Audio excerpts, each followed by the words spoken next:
Wow.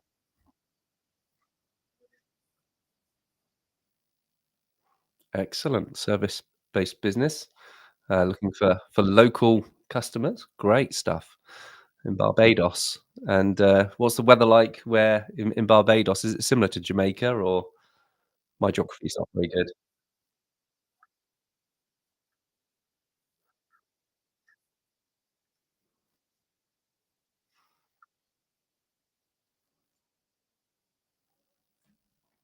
Wow.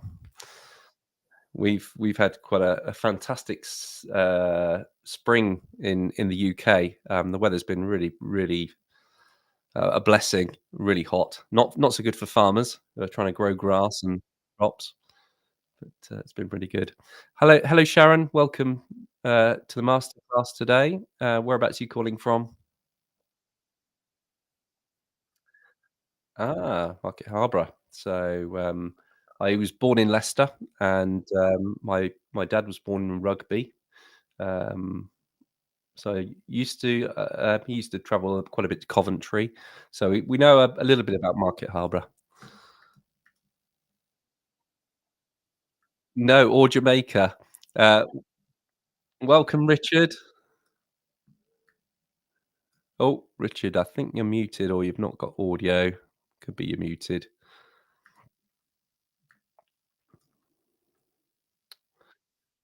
Yes, yeah, we got you. Introduce yourself, Richard.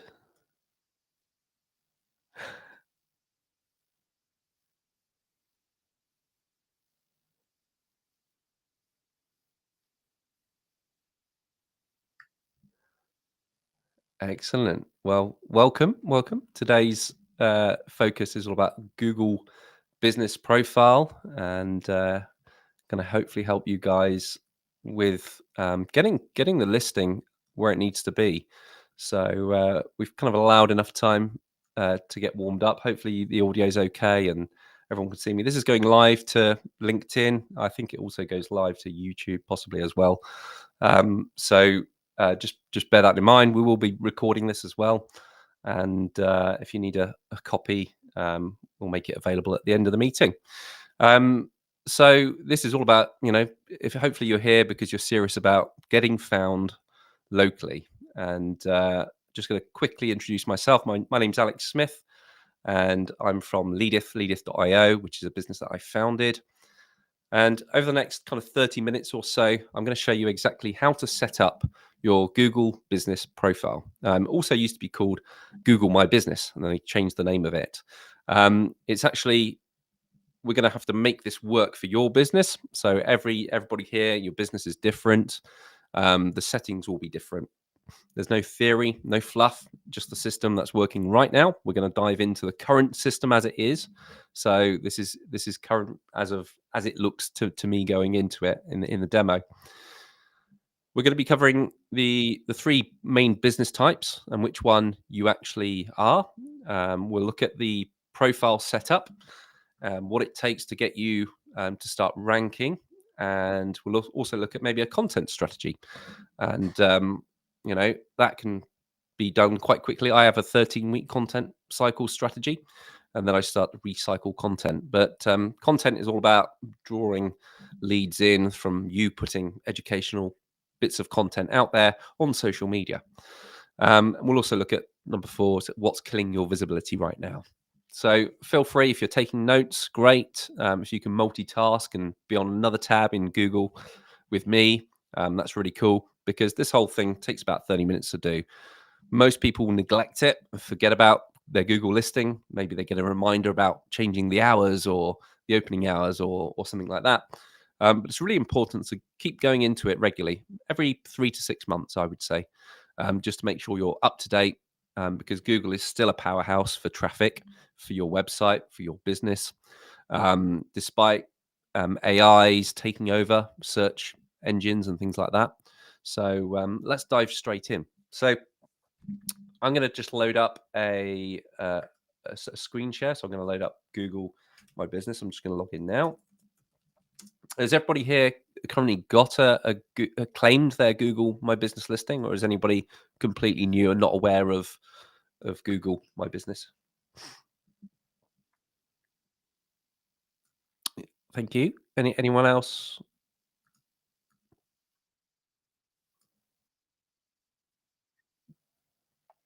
Okay. So for your benefit, the best place to go is just go to Google, google.com, type your business name in and see what comes up. I can probably do it for you from my end. Let me just share the screen. So to claim your listing, if you just Google your business name, so is it as your display name? Is it travel services? Would it be Jamaica?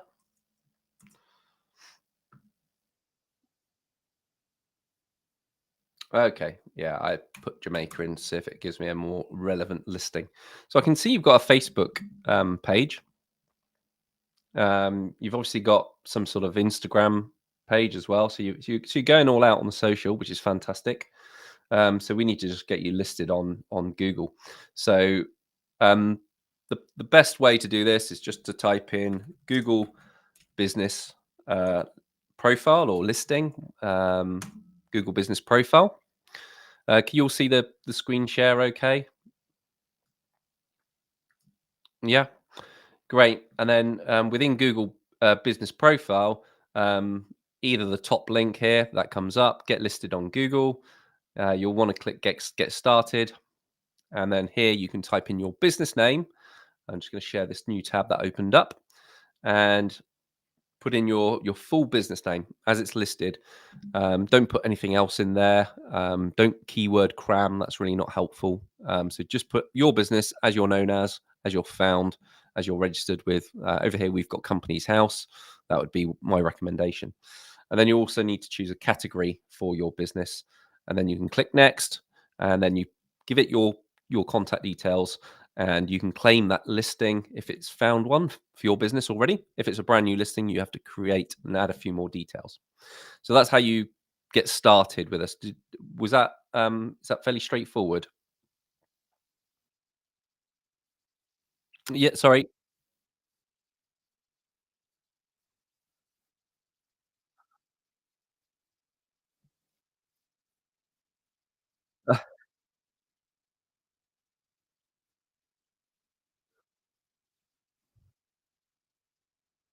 Yeah,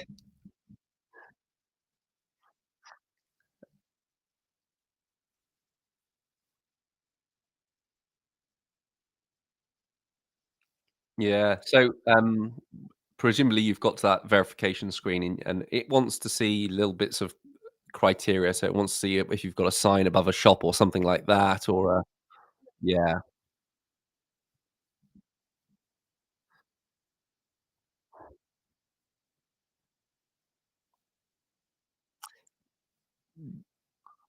yeah. So I tend to start on the desktop, and then it presents the QR code, and that's when I can then yeah. And have you reached out to Google? Have they said anything about it? Yeah, that sounds very frustrating. Yeah, I've heard of people that have had their accounts banned and things like that, but I haven't come across anyone that struggled with the verification process. Excuse me, just recovering from a cold here. Um, we can have a look at that maybe towards the end of the call and see if I can support you in any way with that. Um, so going back to our agenda, let's have a look at the business types. So your Google My Business listing has to be linked to a Google account. So you do need a Google account, a Gmail account. A free one is fine, and then you can access the Google My Business listing. So my business name is called Leadeth, and here's the business listing for Leadeth. Um, you could once you've claimed it and it recognizes it, you'll start to see all these extra options that come up. And we're going to kind of run through some of these options. This one's quite helpful. It tells you the profile strength. So ideally, you want to get maximum 100%, get this green, get it fully completed. The more information you put here, the better. But first things first, Google has three main business types when you can sign up for a business. You've got typically what they call a storefront business, and that's for when you have a physical location where customers come to you. So a shop could be an office, it could be a restaurant or a gym. So the simple test here is: do you have a permanent sign above the business that customers can see from the street? If that's the case, then you're what we call a storefront. Okay. So the key thing is here is you've got to display your full address. There's no hiding it. That's got to be visible. You then have the second type of business, and that is what we call a service area business. And the service area business option, um, that's where you go to your customers. You could be a plumber, an electrician, a cleaner, a consultant, someone who works from home, maybe. The critical rule here is that you don't show your home address or your the address you're working from. You use a serviced area instead. So you specify a specific radius or towns or locations where you service people. So a lot of people get this wrong. Even if you're maybe a consultant working from your kitchen table, you're not actually a storefront business just because you occasionally meet clients once or twice at your property.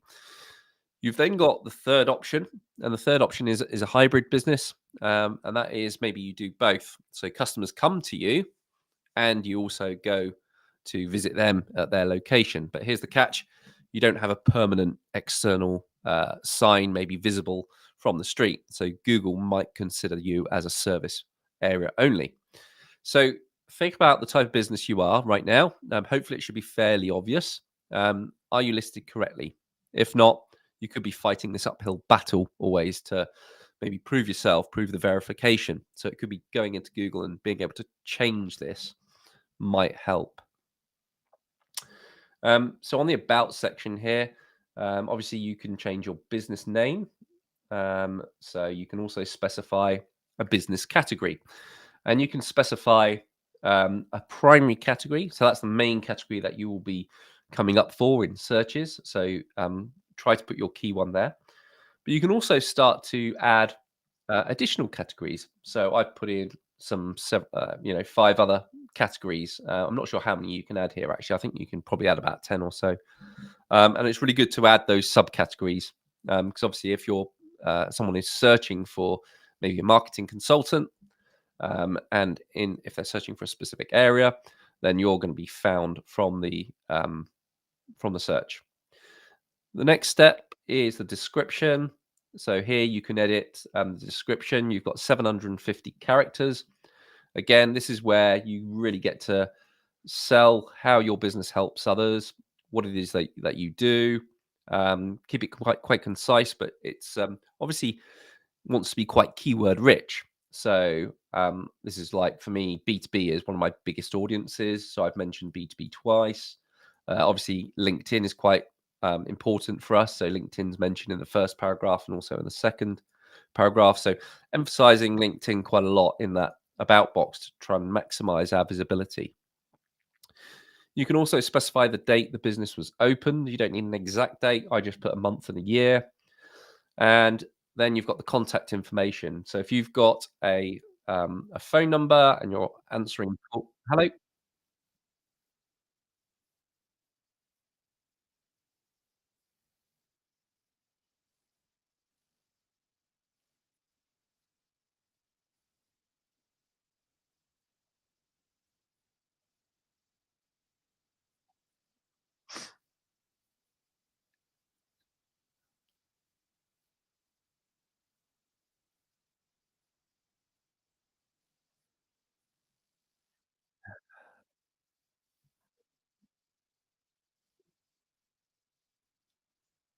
So have you used ChatGPT before?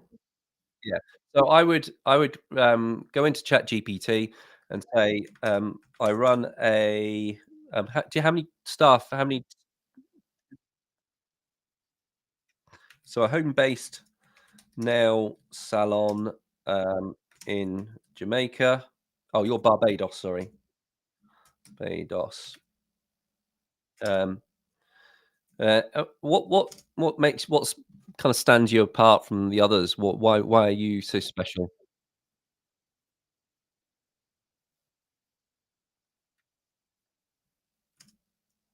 Yeah, one-to-one service, full experience and service. Okay, so a bit of context around the prompt, and then here we go. Please write a compelling Google business listing description. My spelling is awful.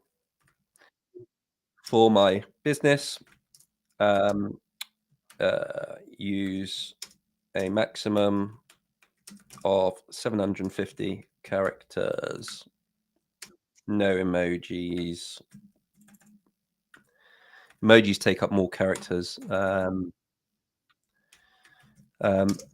Anything about your type of clientele, ideal customer?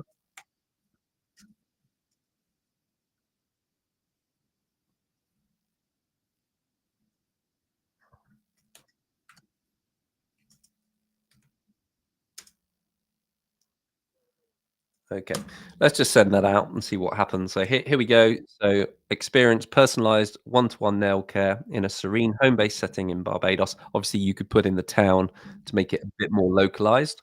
I specialize in high quality hygienic manicures and pedicures. Well, whatever.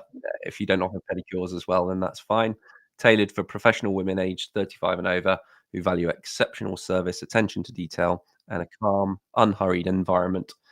Every appointment is private and focused on delivering a relaxing professional experience from start to finish, ideal for busy women who appreciate consistency, discretion, and premium nail care.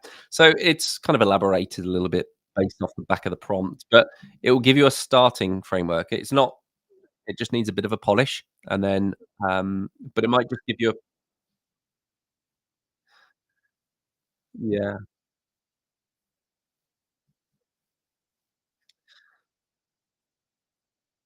certainly.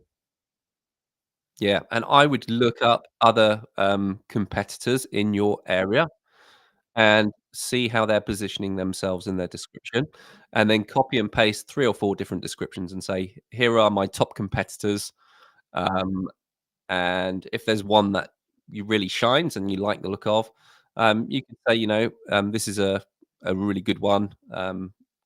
Maybe use some of the tone, some of the style of this one, and then that would put together everything for you as you would wish it to be. But hopefully that was helpful for you. Going back then to our Google business listening, is kind of working through this systematically, making sure everything is as correct and up to date as possible. Um, just to emphasize that business name, use your exact legal business name, nothing else. Um, don't worry if your competitors are keyword stuffing here and putting extra keywords in.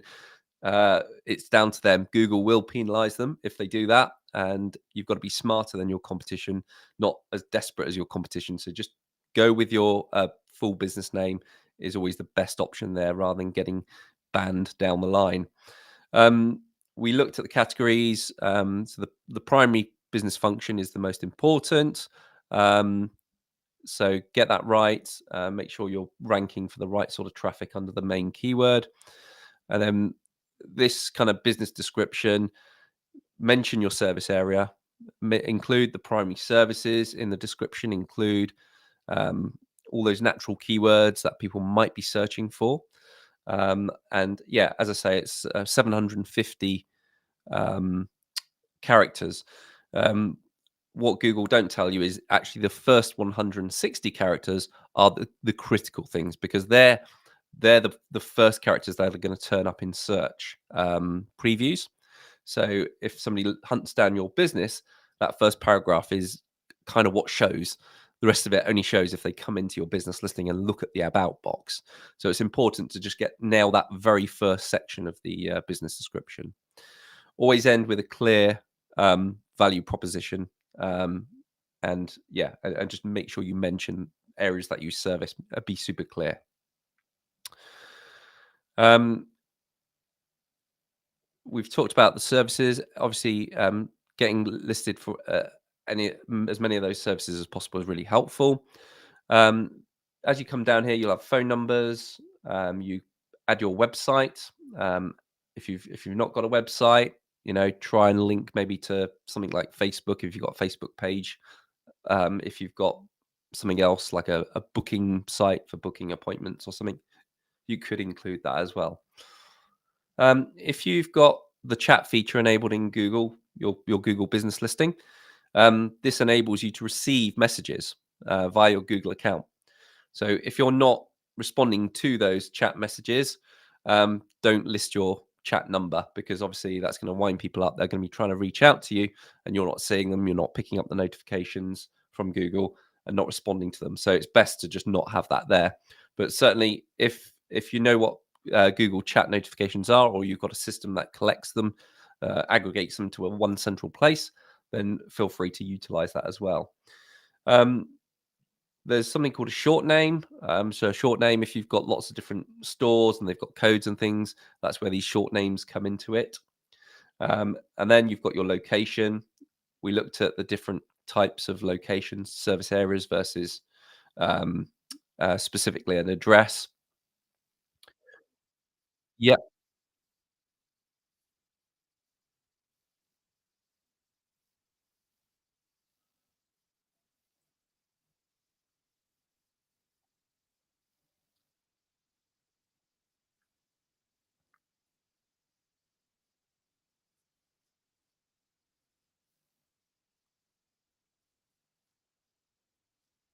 Mm,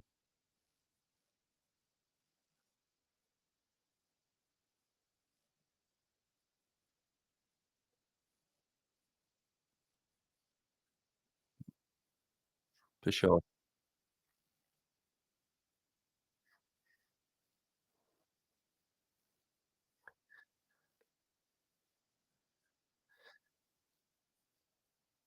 Yeah, I think certainly it will.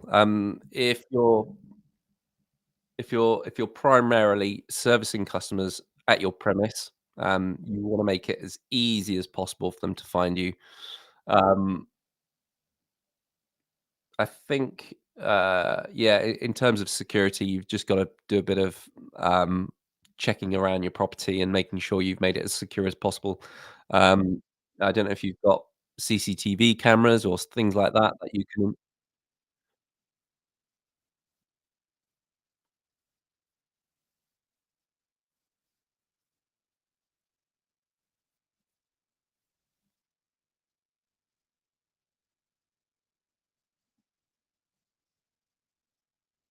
Mm, yeah. Yeah, I think it's just a consideration that you need to make in the business. You know, if you've not had any trouble, then stick to what you're doing, but just maybe invest in what you can invest.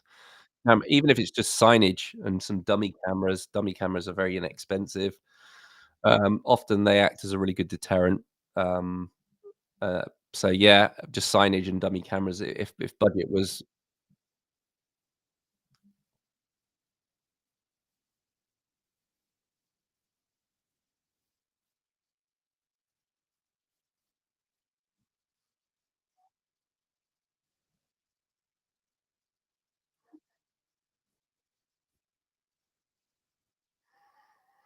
Yeah, Google from time to time do verifications in person, um, but it's not doesn't happen often. I've only ever once, I think, from my when I had a business premise in a different town. So I've not really. Yeah, it's a little bit different over in the UK. We don't really tend to have the threats that you guys are probably facing currently. Um, and then obviously the down on the form here, you've got your opening hours. We need to keep these updated and specify any holiday hours where you're not going to be available, because that can really destroy trust. If somebody turns up to a closed business, it can be very frustrating. So make sure you add your hours. Um, there are some extra options here. Fill in as many as you can. If you're a woman owned business, you get extra brownie points from Google. So tick that box. Obviously, if you welcome LGBTQ plus LI, I think the list goes on these days. But if you kind of can welcome all these different types of people into your premise, then great. Say if you've got parking available, you could add that as well. Just there's a question about what sort of parking is it. So yeah, just be specific with all of those things. Planning, do people need appointments? So you can specify if they need an appointment or not.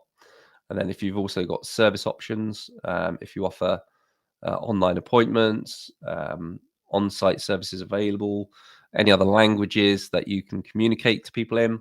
Obviously, if you tick those, because you'll get brownie points if you've got, people that are different native tongues to yourself, and you can talk in their languages. Great, you're going to win a bit more traffic. So they're the kind of main essentials that you really need to have. We're going to move on to look at the photos side. So skipping across to photos on the listing. There's lots of different types of photos that you can add to your Google My Business listing. But the minimum requirement is if you're the face of the business like I am, have a professional headshot, a recognizable picture of yourself. It just adds a lot of trust and credibility.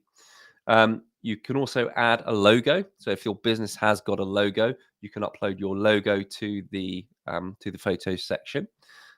So I would say professional headshot, clear logo. And then if you've got a working space or a storefront or something like that, something that actually shows the space where you're working is really helpful for people. You might want to throw in a few extra shots. So it could be you in action, working with clients, delivering your service.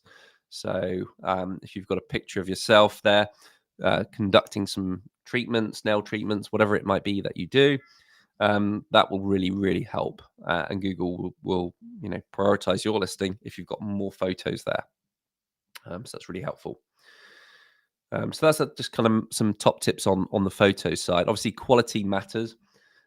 Blurry phone photos won't do it justice. They kind of make you look amateurish, and so it's important to get really good professional photos if you can. If you know someone with a really good camera, then try and invite them around, give them a free nail or a free treatment, and then you'll get some really good photos that you can then use and leverage on your listing. So we'll also look at a content strategy. Things that we've kind of skimmed across is the read reviews. Obviously, you can collect reviews from your Google listing. So every time a customer comes to you, you really want to encourage as many people as possible to kind of leave a positive review. There's a lot of systems in place here. It's called reputation management, if you look it up. But there's systems that will automatically reach out to your customers one day later, or maybe 2 hours after their treatment, and request a Google review. So if you're manually doing it and you're not using these systems, it's quite easy to do. Just click on the reviews tab. That will then take you to this review section here. Where am I clicking? Let's go back. If you click read reviews, it tends to be easier because then you get the shortcut button up the top. So I've got a couple of reviews so far. Two from last year. The idea is you want to collect these reviews, so you go to get more reviews. That will give you a unique share button. My profile is actually being verified at the moment because I've changed so many details, but it normally gives you a very short URL. And you can share that URL with your customers. Now, what some people do is they go to a QR code generator.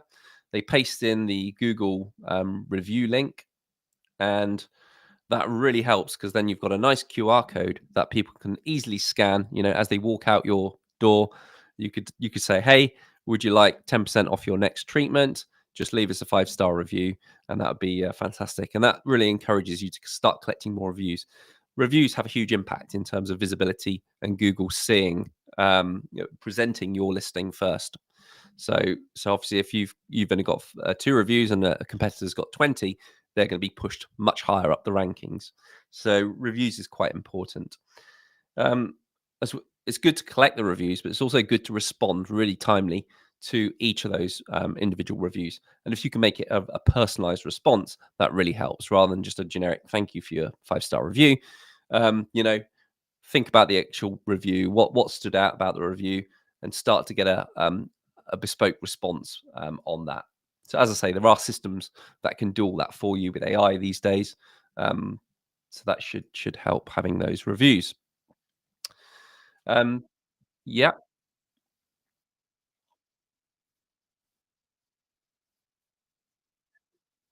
that's right.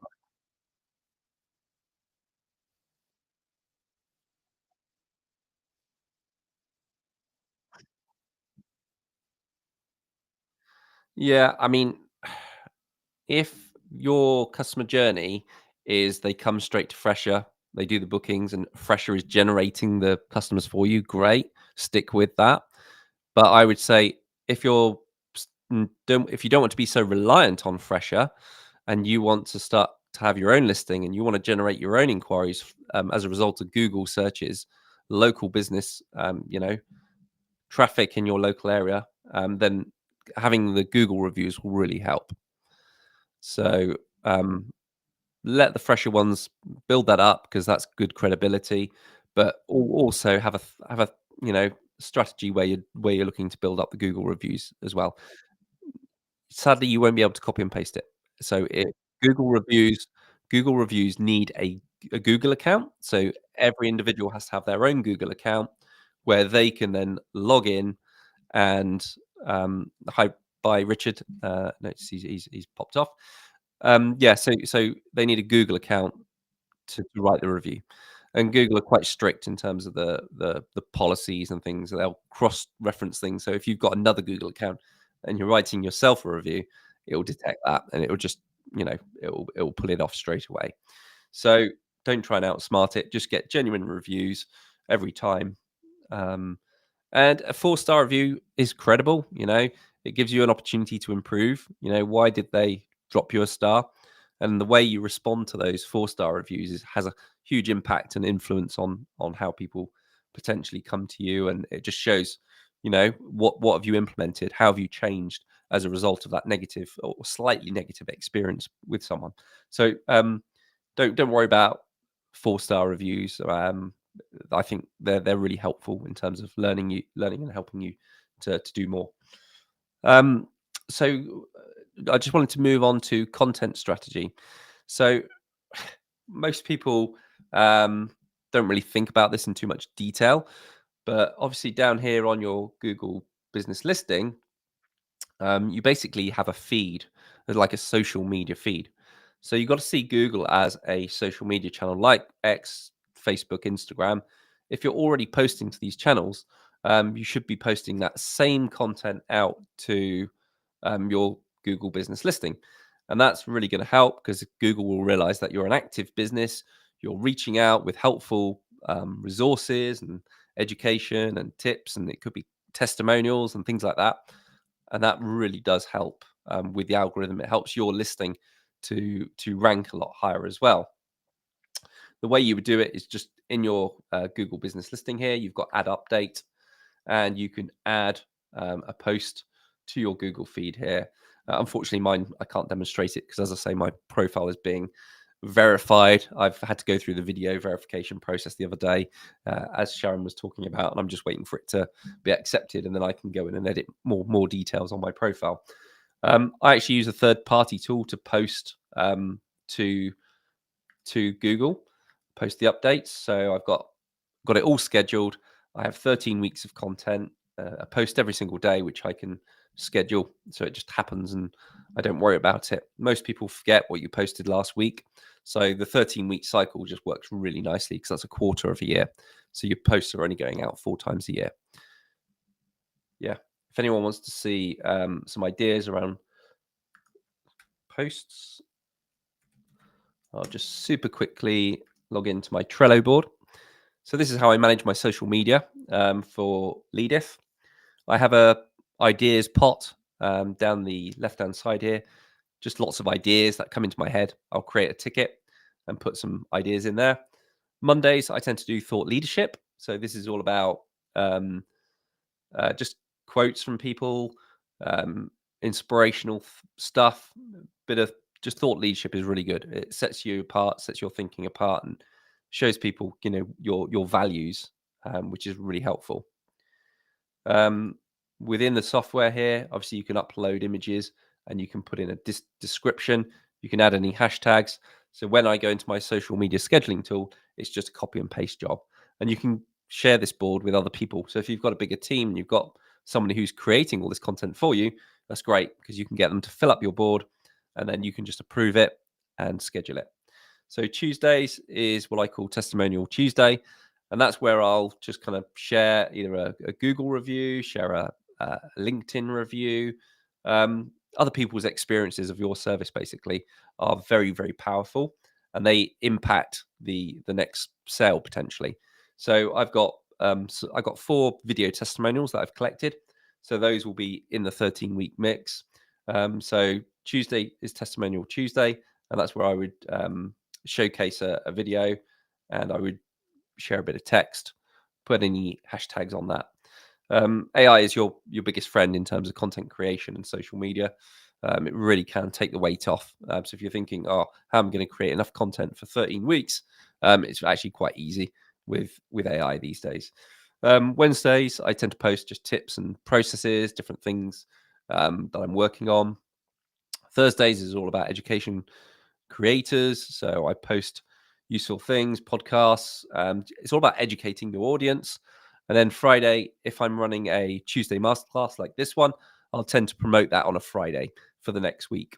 And then Saturday and Sunday tend to be personal stuff. So I do a bit of running. So I'll post a picture of me, whatever I'm up to, doing a little park run, linking it to a business story or something like that. So it just adds that personal touch. People buy from people. So yeah, just a quick overview of kind of how I manage the social media side. So going back to our Google business listing then. Any other questions so far?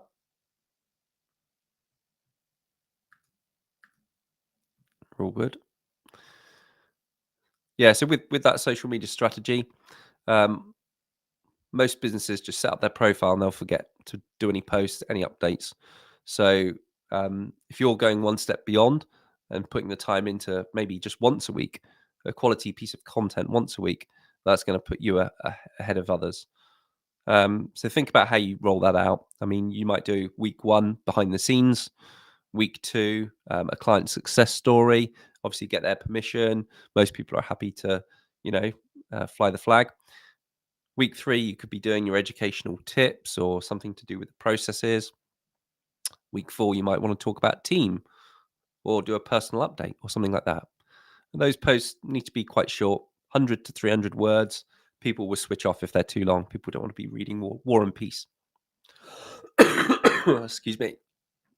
We need to include relevant keywords as much as possible in that. So, and it wants to sound natural, like you, not like a robot. So, if you're using AI, try to put your own tone and personality into it as much as possible. So, yeah, we looked at photos. So, section 4, we'll move on to the final section here. It talks about what's killing your visibility, what's sabotaging your efforts. The most common mistakes that I see when I do audits for clients is they have the wrong business type. So we covered that, but I'll just repeat again. If your listing is incorrect and you're in the wrong category, that's going to hugely affect the number of leads and potential impressions and people that are going to connect with you. Inconsistent NAP, so name, address, phone number. So with Google, it checks where your business is listed, Facebook, directories, all these other places. And it's really important that your name, your address, and your phone number is identical to the uppercase, the lowercase, the spacing, anything you use that company name. How you represent yourself needs to be perfect in every location. If you've got an inconsistency, so your business name is not the same as it is on Facebook, that is going to penalize your Google ranking and your business listing. So it's really important to always have that documented as it should be, and then go through every different directory site, go through Facebook, and just cross-reference it and make sure everything is exact, even down to the web address. I do to make sure whether I include www dot or whether I don't include it. You just need to make sure it's consistent wherever you're doing that.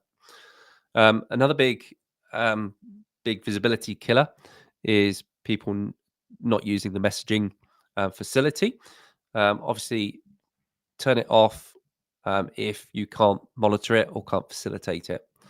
Um, those messages are driven by Google Maps app, and obviously they're during business hours. That's great, but if you're starting to get a lot of those unanswered messages, that's going to really hurt your ranking, and people just won't keep coming back to you. Fake reviews. Yep. Yeah. So in a business listing on Google Maps, let me just see if I can find one on the demo for you. I'll see if any plumbers have got them near me.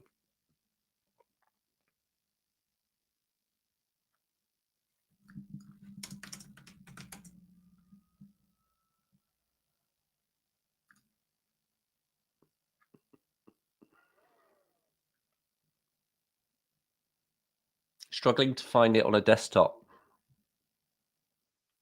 So it might be a feature that comes up on mobile. So if you have the Google Maps app on your mobile and you search for a business, that's where you will discover this chat feature. Let me just search for 3 signs in Weymouth. This was one of my old businesses, and we definitely had it turned on this business. So, yeah.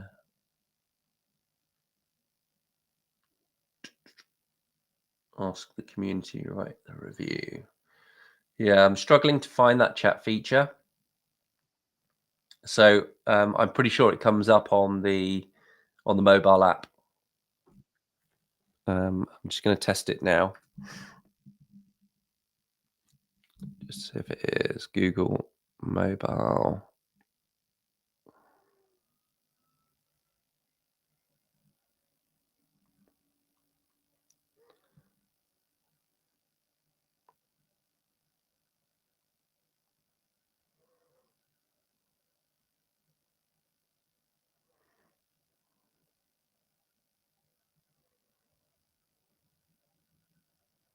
Yeah, I can't find it. I've had a quick look on the app, but I'm struggling to find it. So um, certainly from the desktop side, if you're going in on the desktop side, um, it was there under the main profile settings. You got the phone numbers.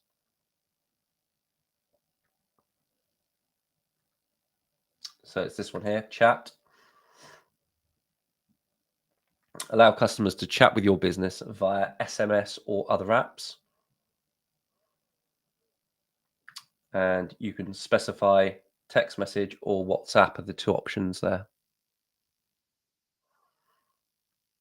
So you can hook up your WhatsApp number if you've got a business WhatsApp account, link to a number, and add that one in. WhatsApp's probably the easier option. Most people have got WhatsApp. I tend to just do text message for that one. Yeah, so fake reviews. Don't be tempted to buy reviews. Don't ask friends for them. Don't try not to incentivize or anything like that. Google's algorithms are quite sophisticated, so you need to focus on really earning those legitimate reviews through excellent service. Keyword stuffing. Again, I see a lot of businesses just cramming in keywords into that business name, the description, or in posts. Google knows exactly what you're up to, and it just doesn't work. So just be consistent with that. Yeah, so obviously having different opening hours on your website versus your Google, having different phone numbers. Google will notice all these inconsistencies. So do a quick audit. Have a look at your Google profile, see where you're at with all of these things. Spend half an hour on it. and you should start to see a big difference in terms of uptake. And you don't need to. It doesn't need to be an arduous task. Just go into it today, have a look where things are at, make a few changes, and then maybe set a task to come back in a month's time to review it. In the meantime, you can be thinking about writing your first optimized business description, or start planning for maybe your first month of posts, to be putting posts out there and content out there. Collecting the reviews, that's quite key. So have that in your mind always. Try to get that QR code so people can just scan it as they walk out or whatever, or leave it on a card, a feedback card. They're really good. I've seen a lot of people do that. So if you're delivering services at a house, then those neighborhood cards are what we used to call them. You deliver 5 neighborhood cards to the person on the right, 5 neighborhood cards to the left, and then tend to do about 10 on the other side of the road. And those cards are really, really impactful. Just says, "Hi, I've been in the area. I've just delivered a service at Pete at number 60. If you want to get in touch, feel free to reach out to me here, or scan the QR code to book an appointment. Book me when I'm next in the area."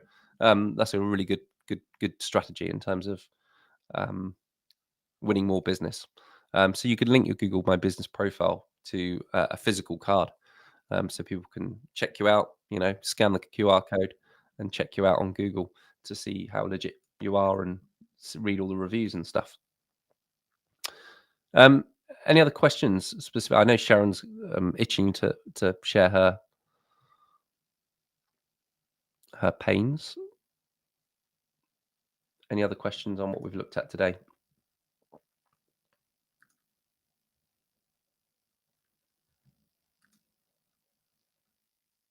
No.